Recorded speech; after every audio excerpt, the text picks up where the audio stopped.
Good morning student. पिछले part में हमने देखा था बिजनेस एक्टिविटीज़ में हमने देखा था कि इसको 2 पार्ट में बांटा गया है, इंडस्ट्रीज़ एंड कॉमर्स। इसको हम थोड़ा सा शॉर्ट में अभी बता देते हैं, आगे बढ़ने से पहले फिर इसको रिमाइंड कर देते हैं। इंडस्ट्री में आपका आता है 3 तरह का industry, primary, secondary and tertiary. ठीक है, प्राइमरी एक्टिविटीज़ को हमने 2 पार्ट में बांटा था, एक्सक्लूडिंग इंडस्ट्रीज़ और जेनेटिक इंडस्ट्रीज़। ठीक है, उसी तरह सेकेंडरी इंडस्ट्रीज़ को भी 2 पार्ट में बांटा गया था, मैन्युफैक्चरिंग एंड कंस्ट्रक्शन। ठीक है, मैन्युफैक्चरिंग में हम लोग उसको 4 पार्ट में बांटे थे, एनालिटिक, सिंथेटिक, प्रोसेसिंग और असेंबलिंग। ये 4 तरह के हमने मैन्युफैक्चरिंग देखा था। ठीक है, और कंस्ट्रक्शन में हमने देखा था कि जो भी हम बिल्डिंग, ब्रिज, रोड, हॉस्पिटल, ये सब कंस्ट्रक्ट करने का काम हमारा कंस्ट्रक्शन इंडस्ट्रीज़ में आ जाता है। उसके बाद बिजनेस एक्टिविटी का हमारा दूसरा पार्ट था कॉमर्स। ओके, कॉमर्स में हमने देखा था ट्रेड और ऑक्सिलरीज टू ट्रेड। ठीक है, ट्रेड को हमने 2 पार्ट में डिवाइड किया था, इंटरनल और एक्सटर्नल। ठीक है, इंटरनल में हमने, हाँ यहाँ पे एक चीज़ और क्लियर कर लें कि ट्रेड हम किसको कहेंगे, फिर से हम एक बार रिमाइंड कर दे रहे हैं। ट्रेड जिसमें हम सेलिंग एंड बाइंग का काम करते हैं, यहाँ पे कोई प्रोडक्शन का काम नहीं होता है, वो आपका होता है इंडस्ट्री में। ठीक है, ट्रेड में आपका होता है सेलिंग एंड बाइंग, एक जगह से हम चीज़ें खरीदते हैं और दूसरी जगह उसको बेच देते हैं। ठीक है, यहाँ पे सिर्फ हम खरीदने और बेचने का काम करते हैं, यहाँ पे सेलर और बायर का ही काम होता है। मान लीजिए हमारे यहाँ कुछ चीज़ें, मतलब कहीं से हमको कुछ चीज़ें चीप में बिक रही है, मिल रही हैं, तो हम उसको वहाँ से कम रेट में ख़रीद लेते हैं और जिस जगह पे उस चीज़ की डिमांड है हम उसको वहाँ पे बेच देते हैं। तो ये हमारा ट्रेड हो गया। ठीक, और इस ट्रेड को 2 पार्ट में डिवाइड किया गया है, इंटरनल ट्रेड और एक्सटर्नल ट्रेड। इंटरनल ट्रेड वो है जो हम अपनी कंट्री के बाउंड्रीज़ के अंदर करते हैं। इसका सेलिंग और बाइंग हम अपने कंट्री के बाउंड्री के अंदर करते हैं, तो वो हमारा इंटरनल ट्रेड है। उसमें कुछ ट्रेडर्स यहाँ आते हैं, जैसे होलसेलर, रिटेलर, ये आते हैं। अगला हो गया आपका उसका सेकंड पार्ट है एक्सटर्नल। ठीक है, एक्सटर्नल यानी हम अपनी कंट्री के जोग्राफिकल बाउंड्री के बाहर, यानी कि अदर कंट्री से हम अपना सेलिंग और बाइंग का काम करते हैं, तो वो हमारा एक्सटर्नल ट्रेड होता है। इसमें हम 3 तरह के काम करते हैं, 3 तरह की एक्टिविटीज़ होती है इसमें, इंपोर्ट, एक्सपोर्ट और इंटरपोर्ट। ठीक है, इंपोर्ट यानी हम कहीं से कोई चीज़ें अपने कंट्री में मंगाते हैं। ठीक है, एक्सपोर्ट यानी हमारी कंट्री से कोई चीज़ें हम दूसरी कंट्री को भेजते हैं। और इंटरपोर्ट, कहीं से कोई चीज़ हम मंगाते हैं और फिर उसको दूसरी कंट्री को हम या दूसरे जगह उसको हम भेज देते हैं, ये कहलाता है आपका इंटरपोर्ट। तो ये हो गया आपका ट्रेड। अब आता है आपका ऑक्सिलरीज टू ट्रेड। ठीक है, अब हम इसको यहाँ से, हमने पिछले बार में हमने ट्रेड तक देख लिया था, अब हम देखेंगे auxiliaries to trade. Auxiliaries to trade होता क्या है, जो ट्रेड को, ठीक है, जो ट्रेड को बढ़ाने में, उसको आगे बढ़ाने में उसको हेल्प करता है, वो हमारा कहलाता है ऑक्सिलरीज टू ट्रेड। ओके, अब हम यहाँ उसी ऑक्सिलरी ट्रेड को 1 बाय 1 एक एक पॉइंट हम देखेंगे। ट्रेड तो आप समझ गए कि क्या है। Trade is an essential part of commerce, ये कॉमर्स का बहुत मेन पार्ट होता है। It refers to sale, transfer और एक्सचेंज ऑफ गुड्स। इसमें सेलिंग, ट्रांसफ़र और एक्सचेंज का काम होता है गुड्स के। ठीक है, किसी और चीज़ का नहीं, गुड्स का सेलिंग, ट्रांसफ़र और एक्सचेंज का काम होता है, तो उसको हम ट्रेड कहते हैं। ठीक, ट्रेड आपने जान गया। अब हम आज देखेंगे ऑक्सिलरीज टू ट्रेड, ये क्या है। ठीक है, activities which are meant for assisting under are known as auxiliaries to trade। ये कॉमर्स का एक अनिवार्य इम्पोर्टेंट अंग है ये, और इसका अर्थ होता है हमारा यहाँ, इसका मीनिंग होता है कि गुड्स को की बिक्री, उसका सेलिंग एंड ट्रांसफ़र, है ना, और उसको हम एक्सचेंज से है, इसका मतलब यहाँ पे हमारा कि उसको बढ़ाने के लिए जो चीज़ें हमको हेल्प करती हैं वो हमारा ऑक्सिलरीज टू ट्रेड है। ठीक, जैसे कि आप देखेंगे फर्स्ट पॉइंट यहाँ पे, ठीक है, फर्स्ट वाला पॉइंट आपको दिया है ट्रांसपोर्ट एंड कम्युनिकेशन। ठीक, ये पॉइंट हम देखेंगे यहाँ पे, ट्रांसपोर्ट एंड कम्युनिकेशन। तो पहले हम देख लेते हैं ट्रांसपोर्ट कैसे हमारे ट्रेड को डेवलप करने, ट्रेड को और आगे बढ़ाने के लिए हमारे लिए हेल्प करता है। मान लीजिए हमने कोई प्रोडक्ट तैयार किया, कोई गुड्स तैयार कर लिया, अब उसको तो हमको अपने पास तक रखना है नहीं, उसको हमको कंज्यूमर तक पहुंचाना है। मान लीजिए इसका कंज्यूमर वही नहीं है, उससे कुछ दूरी पर है, दूसरे स्टेट में है, तो हमको वहाँ तक उसको अपने चीज़ों को, अपने प्रोडक्ट को, अपने गुड्स को वहाँ तक पहुँचाना है, उस प्लेस तक पहुँचाना है जहाँ उसकी डिमांड है। तो ऐसे समय पे हमको कौन हेल्प करेगा? वो है ट्रांसपोर्टेशन। ठीक है, हम ट्रांसपोर्टेशन के थ्रू उस सामान को उस मार्केट तक, उस मतलब डिमांड वाले प्लेस तक हम उसको पहुंचा सकते हैं। जैसे यहाँ पे आपका दिया है आसाम का टी। ठीक है, आसाम में टी प्रोड्यूस किया जाता है और उसको सारे कंट्रीज़ में, हम अपने पूरे कंट्रीज़ में उसका हम यूज़ करते हैं। यदि ट्रांसपोर्टेशन नहीं रहता, ट्रांसपोर्ट नहीं रहता, तो हम उन चीज़ों का यूज़ भी नहीं कर सकते और हम इस चीज़ों को अपने तक पा नहीं सकते। ठीक है, वैसे कॉटन, ठीक है, कॉटन भी गुजरात एंड महाराष्ट्र में उसका उसके वहाँ की वेदर के अनुसार वहाँ पे उसका ग्रोइंग होता है, कॉटन ग्रो होता है अधिक और गुड क्वालिटी का कॉटन होता है। उसको भी हम, यदि हमारा ट्रांसपोर्ट नहीं होता तो हम इन चीज़ों का हम यूज़ नहीं कर सकते और हम उसको नहीं पा सकते। वैसे जूट भी वेस्ट बंगाल एंड उड़ीसा में भी मिलता है, उड़ीसा में बनता है, लेकिन हम कोई भी स्टेट में हो, कहीं भी हो, कंट्री में हो, कंट्री से बाहर हो, हम उसका यूज़ कर सकते हैं। वो पॉसिबल है सिर्फ ट्रांसपोर्टेशन के थ्रू। उसी तरह उत्तर प्रदेश में हमारा शुगर मिल्स वगैरह अधिक है। ये सारी चीज़ें हर स्टेट में अलग अलग तरह की, वहाँ के वेदर के अनुसार, वहाँ के जोग्राफिकल क्लाइमेट के अनुसार, वहाँ पे हर चीज़ों का अलग अलग स्टेट में अलग अलग चीज़ें ग्रो की जाती हैं, अलग अलग प्रोडक्शन का काम होता है।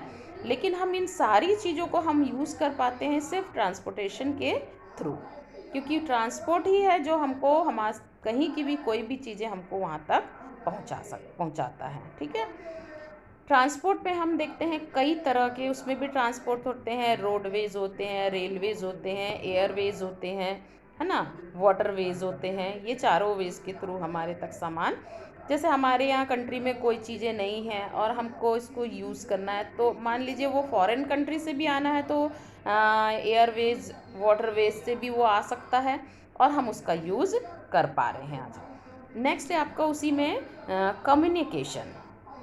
तो कम्युनिकेशन यानी कि आपस में संप्रेषण, बातचीत, है ना।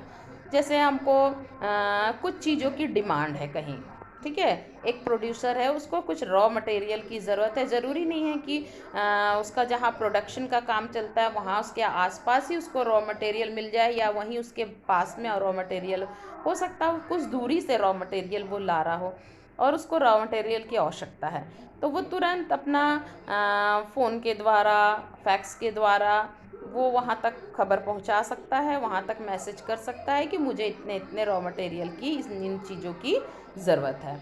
तो ये हमारा पॉसिबल हुआ कम्युनिकेशन के थ्रू, है ना। यदि कम्युनिकेशन नहीं होता तो आज हम उतनी स्पीड से हम अपना बिज़नेस का काम नहीं कर सकते और हम बहुत स्लो हमारा काम चलता और हम इतने अपना बिज़नेस को और स्प्रेड नहीं कर सकते। तो इस प्रकार ट्रांसपोर्टेशन और कम्युनिकेशन हमारे बिजनेस को, हमारे ट्रेड को बढ़ाने में बहुत हेल्प करते हैं। और यहाँ पे आपको दिया है the obstacle of place is removed by transport through road. ठीक है, और हम इस प्रकार जो स्थान की दूरी है उसको ट्रांसपोर्टेशन कम कर देता है।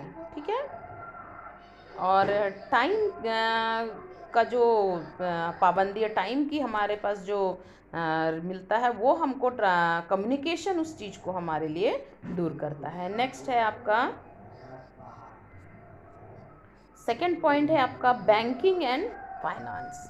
ठीक है, यहाँ पे भी दो चीज़ें हैं आपका बैंकिंग। पहले के पुराने समय में हमारे बिजनेस लोगों के नीड्स कम थे, पॉपुलेशन कम था, नीड्स कम थी, तो हमको प्रोडक्शन भी हमारी कम ही थी, है ना। लेकिन आज के समय में हम देखें, मॉडर्न टाइम में हम देखें तो आज प्रोडक्शन हमारा बहुत ह्यूज क्वांटिटी में, किसी भी चीज़ का प्रोडक्शन ह्यूज क्वांटिटी में होता है।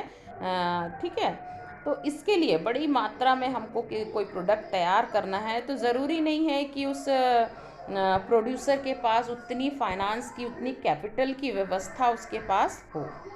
ठीक है, या फिर हो सकता है कहीं से कुछ उसको बड़ा ऑर्डर मिल जाए तुरंत और उसको उस ऑर्डर को पूरा करना है, लेकिन उसके पास कैपिटल नहीं है उतना उसको कंप्लीट करने के लिए, तो वो उसके लिए उसको बैंक दिखाई देता है। ठीक है, बैंक ऐसा जगह है जो उसको लोन प्रोवाइड कर सकता है और लोन लेके वो अपना प्रोडक्शन का काम टाइमली वो कर सकता है, और उसके बाद वो बैंक का लोन को कुछ इंटरेस्ट बैंक लेता है, लेकिन हमको ये सुविधा वो देता है कि हम लोन लेके अपने काम को पूरा करके और फिर उसके लोन को पे कर सकते हैं।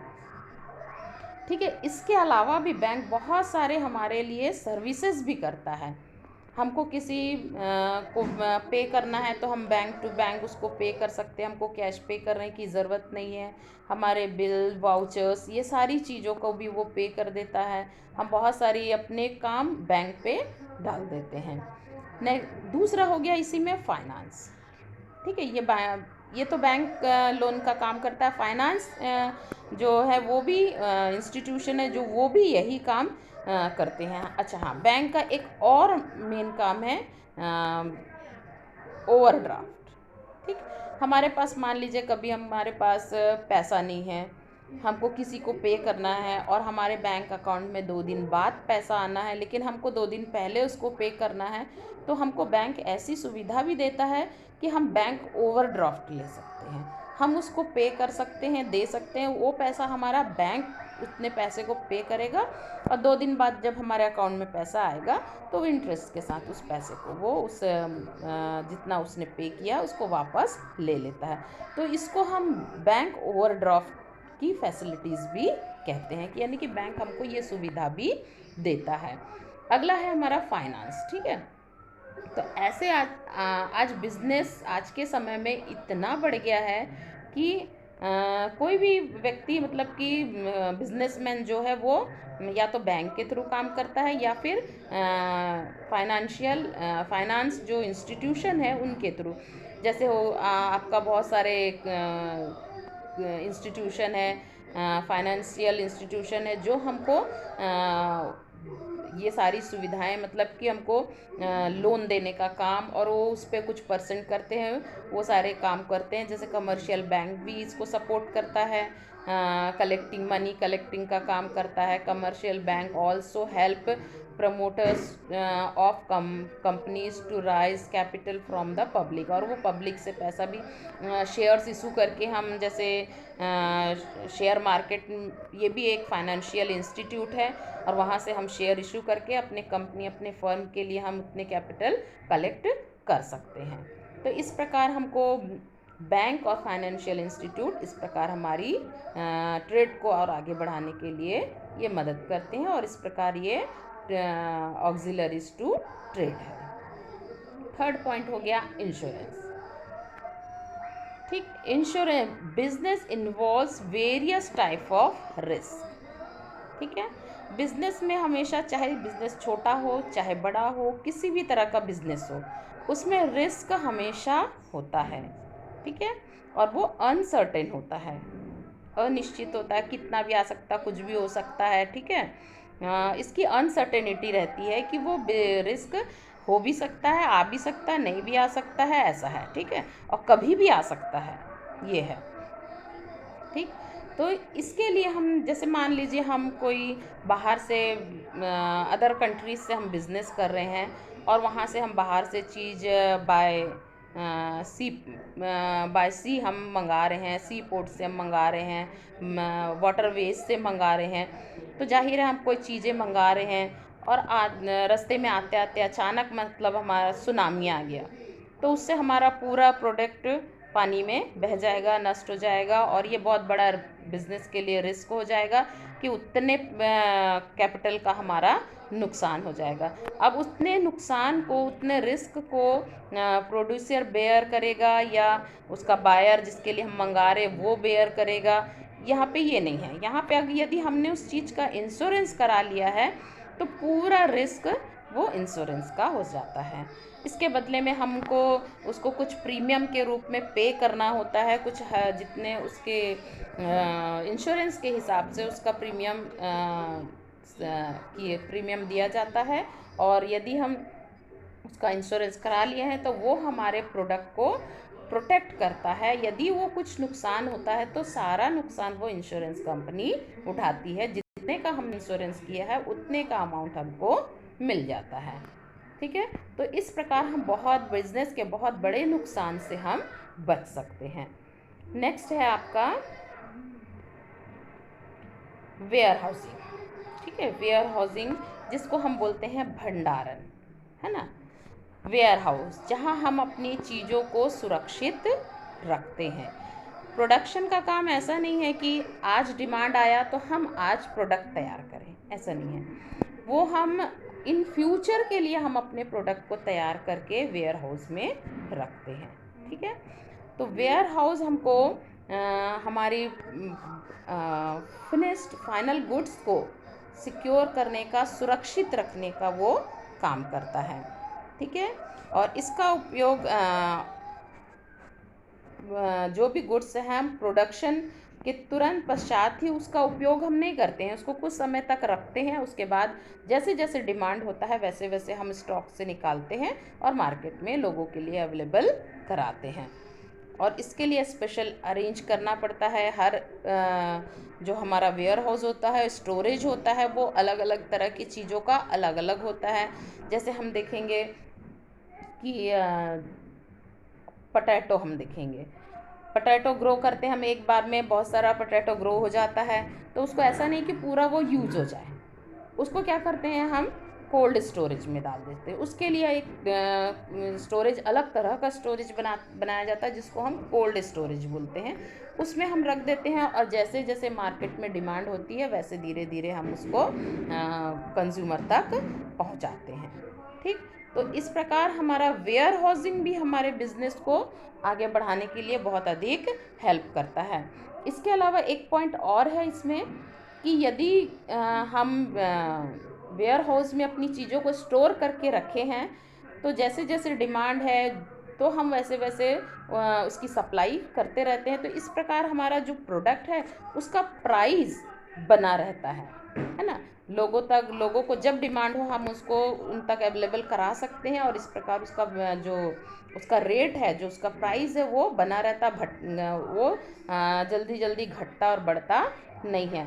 यदि मान लीजिए हमारे पास वो चीज़ें नहीं हैं और लोगों में उस चीज़ की डिमांड आ गई, तो हमको एक तो उसको प्रोडक्ट तैयार करने में हमको टाइम लगेगा, हो सकता है प्रोडक्ट तैयार होते तक उसकी डिमांड कम हो जाए या ख़त्म हो जाए, तब हमारी चीज़ उतनी जो गुड्स है वो नुकसान हो सकता है, ठीक है। और उसके प्राइस में भी चेंज हो सकता है, हमको हो सकता है रेट गिरा के उसको बेचना पड़े, क्योंकि हमको अपना सामान, अपना चीज़, अपना गुड्स बेचना है, तो हो सकता है हमको उसका रेट भी कम करके बेचना पड़े। तो ये सारी चीज़ों से हमको वेयर हाउस बचाता है, और जब लोगों में डिमांड हो, उस चीज़ों की डिमांड हम उनकी पूर्ति समय टाइम के अनुसार कर सकते हैं, ठीक। नेक्स्ट हो गया आपका एडवर्टाइजमेंट, ठीक है।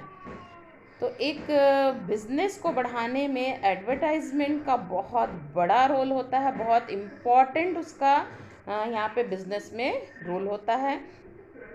क्योंकि कोई भी प्रोडक्ट कोई प्रोड्यूसर तैयार करता है, कोई बनाता है, कोई चीज़ हम बना रहे हैं, जब तक वो चीज़ों का नॉलेज लोगों में ना हो कि ये क्या चीज़ है, इसको कैसे यूज़ करते हैं, इसका क्या उपयोग है, इसको यूज़ करने से क्या फ़ायदे हैं, क्या नुकसान है, जब तक ये सारी बातें कंज्यूमर तक नहीं पहुंचती है, वो कंज्यूमर उस चीज़ों के बारे में नहीं जानता है, तब तक हम उन चीज़ों का बिज़नेस नहीं कर सकते।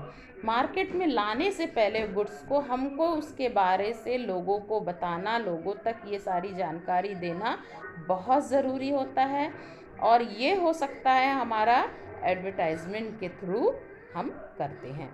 और एडवर्टाइजमेंट हम रोड टीवी के थ्रू करते हैं, रेडियो के थ्रू करते हैं, है ना। ऐसे बहुत सारे हमारे पोस्टर्स के थ्रू, बड़े बड़े रोड में देखोगे आप, बड़े बड़े पोस्टर्स लगे हुए होते हैं, उन पोस्टर्स के थ्रू भी हम अपना चीज़ों का एडवर्टाइज करते हैं, ताकि लोग उसको जाने कि वो चीज़ है क्या, और उसका कैसे यूज़ करना है, क्या फ़ायदा है, क्या नुकसान है।